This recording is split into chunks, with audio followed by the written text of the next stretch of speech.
John Paul Woods li qed jiġi akkużat bil-qtil ta' Charlene Farrugia li kienet ilha 11-il sena rrappurtata nieqsa qal lill-pulizija li qatilha b'daqqa ta' sikkina u bil-ponta u fgaħħa billi żemmilha ħalqa bidejh.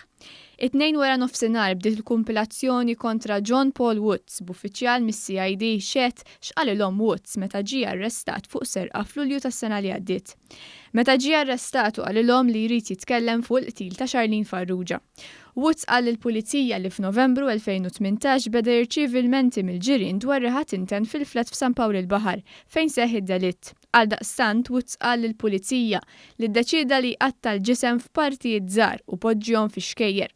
Huwa qatta l-katavru ta' tfajla f'4 biċċiet, tefaħħru fihom taħlita ta' siment u r-ras u s-saqajn poġġihom ġo xkora u ħbihom il-Furjana. Woods ġar il-katavru bil-karozza tal-vittma stess. Bil-fdalijiet ta' tfajla nstabu s-sena li għaddiet moħbija fis-sur tal-Belt wara li Woods kien għamel din l-istqarrija.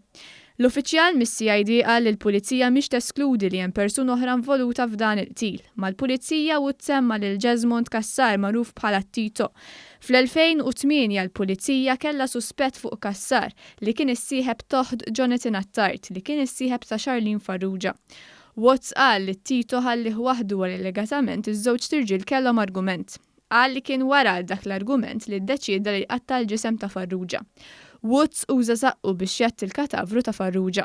Fl-awla tal-Maġistrat Marcent Farrugia kien hemm il-qraba ta' Charlene Farrugia, imbikma meta semmu dawn id-dettalji xokkanti u medin jiġu assistiti mill-avukat Mario Mifsud.